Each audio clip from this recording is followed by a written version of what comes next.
पढ़ने वाले हैं। वैसे तो अपन ने क्लास में काफी बार वर्ब्स को अलग अलग तरीके से पढ़ाई है, जैसे कभी ईज आता है अपने, कभी एम आ जाता है, कभी आर आ जाता है, कभी हैज वगैरह आते हैं, कभी कुछ मॉडल वर्ब्स कैन कुड वगैरह आते हैं।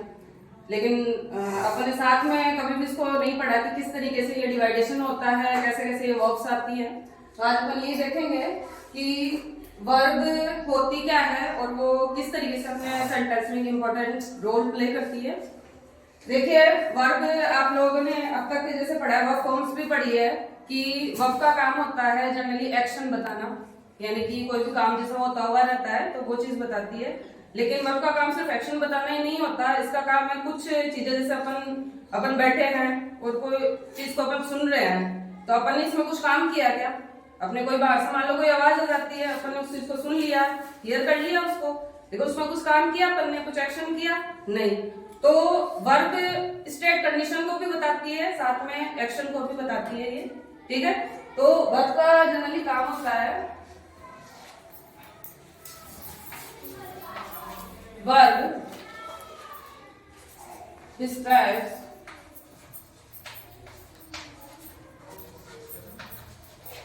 about the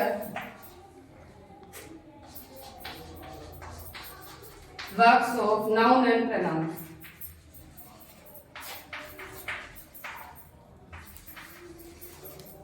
अपन लोग कोई भी सेंटेंस जब यूज करते हैं, शुरू में अपन नाउन या प्रोनाउन से उसको स्टार्ट करते हैं, इसी से करते हैं, और उसके बाद में अपन क्या यूज में लेते हैं? वर्ब यूज में लेते हैं। तो इतना तो अपने कंफर्म हो जाता है कि नाउन और प्रोनाउन के बाद में किसी भी सेंटेंस को बनाने के लिए अपने को नाउन और प्रोनाउन के बाद में क्या यूज में ली जाती है? वर्ब यूज में ली जाती है।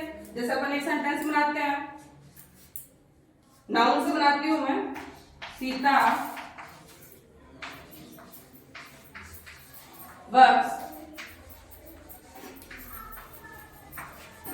Very hard.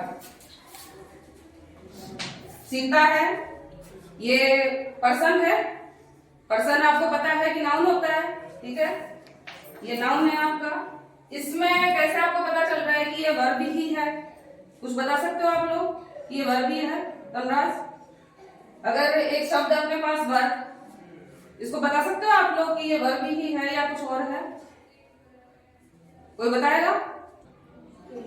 काम करना, काम करते हैं, एक्शन होता है उसके अंदर, तो एक्शन होता है तो इसका मतलब क्या है? वो वर्ब है, सीधी सी है। और जैसे अपन एक और चीज है, जैसे एस या ईएस भी अगर अपन यूज करते हैं तो वो भी अपन किस में यूज करते हैं? वर्ब में। नाउन में भी यूज करते हैं, वो तो वर्ब में थोड़ी यूज में लेते हैं। लेकिन अपने को पता है कि इसमें कुछ एक्शन हो रहा है, अपने को ऐसे ईएस से नहीं देखना है। ये तो अपन जैसे प्लूरल वगैरह बनाते हैं तो उसमें भी यूज में लेते हैं। नाउन को प्लूरल सिंगुलर बनाना होता है तब भी यूज में लेते हैं अपन, और वर्ब में भी यूज में लेते हैं। लेकिन अपने को किस चीज से पता करना है किसी भी सेंटेंस में कि ये वर्ब है या नहीं है? तो वो अपन उस शब्द का अर्थ को पहचानेंगे, उससे पता करेंगे अपन कि इसमें क्या कुछ काम हो रहा है या कुछ एक्टिविटीज में हो रही है, तो उससे अपने को पता चल जाएगा। तो ये है अपनी वर्ब है इसमें। तो ये आपको पता चल रहा है कि Sita works very hard. Sita क्या काम कर रही है? सीता कुछ काम कर रही है इसके अंदर, मतलब सीता के बारे में इसमें बताया जा रहा है। ये वर्ब किसके बारे में बता रही है आपको? सीता के बारे में। तो अपना सेंटेंस भी यही था कि verb describes about the works of noun and pronoun. Clear है ये चीज? आगे देखिए, अपन कुछ वर्ब के जनरल डिवाइडेशन पढ़ेंगे, जैसे कि वर्ब एक तो होती है आपकी मेन वर्ब जनरली, और एक होती है आपकी ऑक्सिलरी वर्ब्स, ठीक है। पहले मैं आपको ऑक्सिलरी वर्ब्स का डिवाइडेशन बता देती हूँ।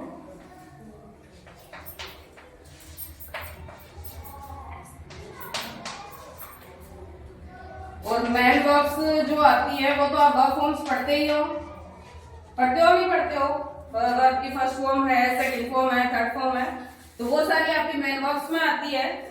ऑक्सिलरी वर्ब्स के बारे में आपको थोड़ा सा कम नॉलेज है, तो इसका थोड़ा सा डिवाइडेशन अपन पढ़ लेंगे।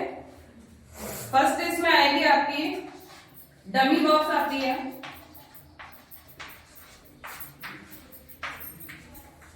ये 3 टाइप की होती है, डू, डज एंड डिड। आप लोग इनको सेंटेंस में देखते हो ये कभी भी आपके जो असर्टिव सेंटेंस होता है उसमें नहीं आता। असर्टिव सेंटेंस कैसे, जैसे अपन सिंपल सेंटेंस बनाते हैं, सिंपल बनाते हैं जैसे कि I am intelligent girl, she is working very hard, she is cooking food, इस तरीके से अपन बनाते हैं। उस तरीके से कभी भी अपन डू, डज या डिड का यूज में नहीं लेते हैं। डू, डज और डिड हमेशा नेगेटिव सेंटेंस में ही यूज में लिया जाता है। कैसे देखना है इसमें,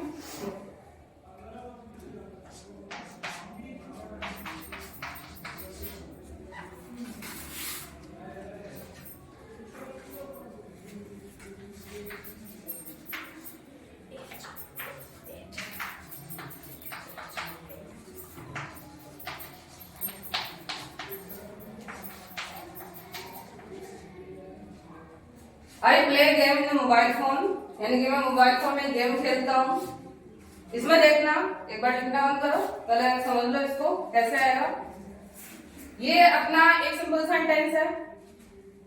टेंस वगैरह क्या है, प्रेजेंट है, पास्ट है, फ्यूचर है, तो वो चीज तो अपन जैसे टेंस पढ़ते हैं तो उसमें अपन अलग करते हैं। फिलहाल आप थोड़ा सा इसमें देख लो कि कैसे डू, डज और डिड यूज में लिया जाता है।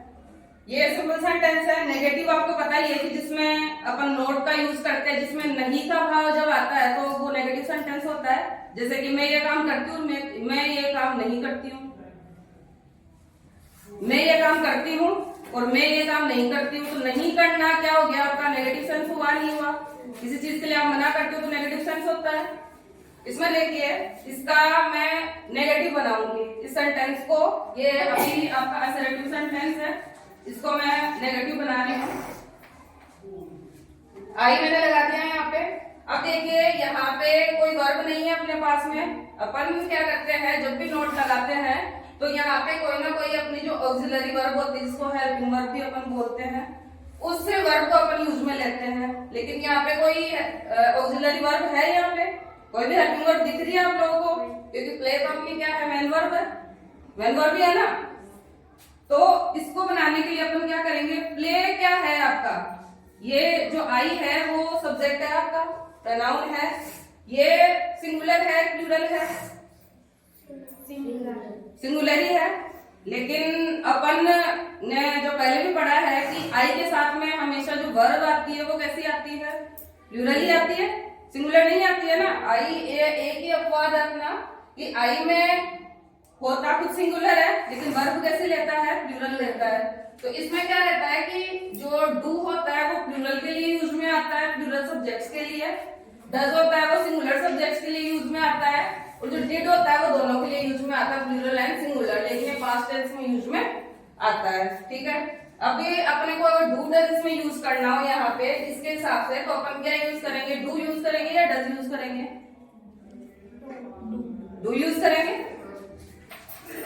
अपने को नॉट भी यूज करना है, इसमें नेगेटिव बनाना है इसको, तो I do not play A game in the mobile phone, ये बाकी का एज इट इज आ जाएगा।